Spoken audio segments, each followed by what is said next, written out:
So basically, as a little kid, from the time I was in 6th grade, I used to live with my grandma. Was a good kid. Then from 6th grade to about the middle of 7th grade, I lived with my dad. And then he was out at the bars drinking. I was living at home by myself. He went out, was breaking into houses, stealing cars, doing whatever just to get money. Wasn't really working. He ended up going to jail, so I ended up moving with my mom.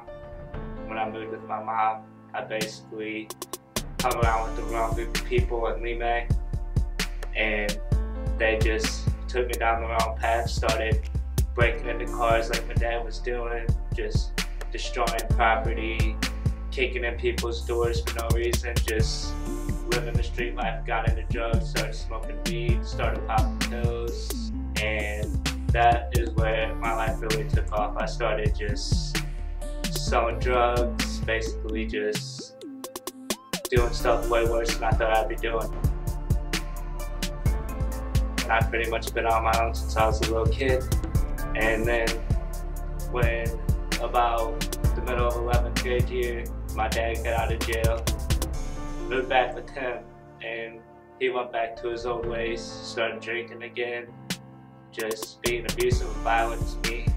So I just pretty much went back to back from friend's house, just wherever I could stay.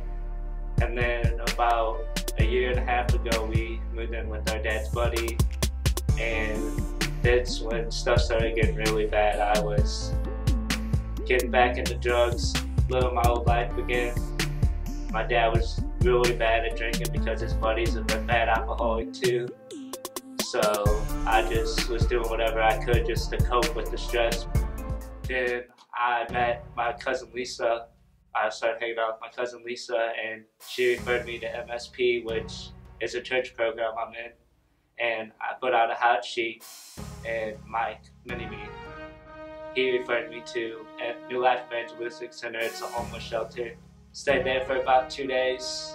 Then my dad let me back in because he didn't want me staying in a homeless shelter. Just to see how things started working out. Didn't really work out the best, but I'm still staying there. I got this job program, Mission St. Louis. That helped me a lot. They gave me life-changing advice. I'm not doing drugs anymore. I'm getting my life together. I'm about to have a job. Just, they're there to support me and be there for anything that I need them to be there for. Who are we bringing? Oh, me? Who am I bringing? Everybody's from MSP. Okay. So absolutely, Sean Corner has been,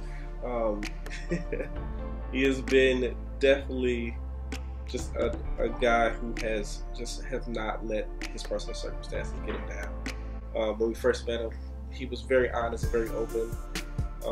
Even in the interviewing process, again, we're very selective. In the interview, he just blew us away about how honest he was about his family, about his mom, about his dad, about a lot of things that he's currently going through, and how much he's willing to take all responsibility in his own life to change that. So from the beginning, he was a little quiet, a little standoffish, just kind of trying to figure out what's going on, and we didn't see any immediate excitement about the program. I think he was just trying to figure it out. On the 3rd week, they do an internship where they actually go into a job and learn work skills and job skills. I don't know if Sean has worked before. I think he has had one prior job before that, but he just lit up at the opportunity of him being able to interview and go to a job. After the first week, I remember him coming back and saying, Mike, I killed it. It was they thought I was a robot. They thought I was so good, and tell him, bro, tell him. He was talking to another one of the students. Tell him, bro, that I did so well. And of course, we give evaluations from the interns every week, and of course, he got all 5s, which is just exceptional and everything. So Sean was just definitely just hiding at the responsibility of getting up and going to work every day. Homework has been amazing. We make for job training, one of my classes, we make them take responsibility by just giving us some type of homework. So maybe give us 2 applications, or how would you present yourself? First impressions. How do you just present yourself? How do you write a thank you letter after you've left the interview? How do you just present yourself well?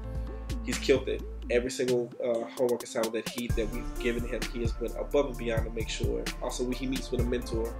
He started off with one of our staffing directors here as his mentor, and they were meeting regularly. He was calling us to help him just think through certain things that was going on in his life, and that's always a good sign, because most of the guys don't open up as soon as Sean did. So just there's been a steady progress of Sean being kind of standoffish, not really knowing what it was, really trying to figure out what it is, to Sean being also, he's loving the fact that he's at a job, he's working well at a job, also opening up to the program and to people as far as pouring into him.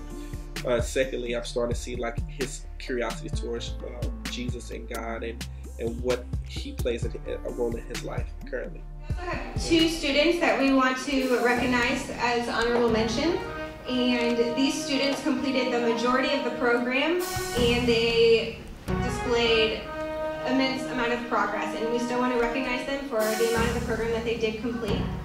The first student that we would like to recognize is Sean Cotner from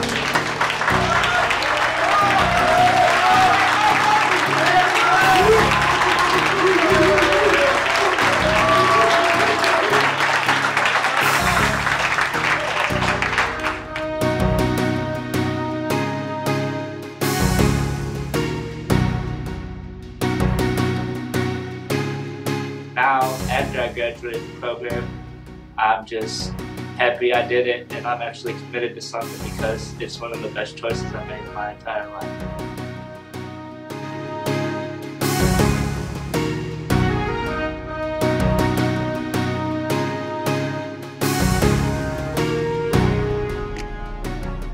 I just want to say to people out there that are on the street right now, that are going through hell, that feel like there's no way out, the biggest thing is you have to change your mind. You have to change your mind. You have to be willing to get the help. You can have the best help in the world, but if you're not willing to change, if you're not willing to receive that help, Sean here was willing to receive that help. He was willing to change. He wanted that change.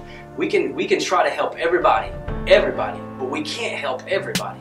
And the reason why is because not everybody wants to receive that help. So I just want to say to anybody out there, and let Sean's testimony be a witness to you that you have what it takes to change, no matter what. Coming off this, being on the streets, man, being on the streets, life just messed up, and he had it. Everything was against him. Everybody doubted him, but because one person believed in him, 2 people have been staying positive in Mission St. Louis because we believed in him, that he could change his life, and he submitted to that change. See, that's the thing about Sean, is he submitted to that change. If you submit to that change, your life can change.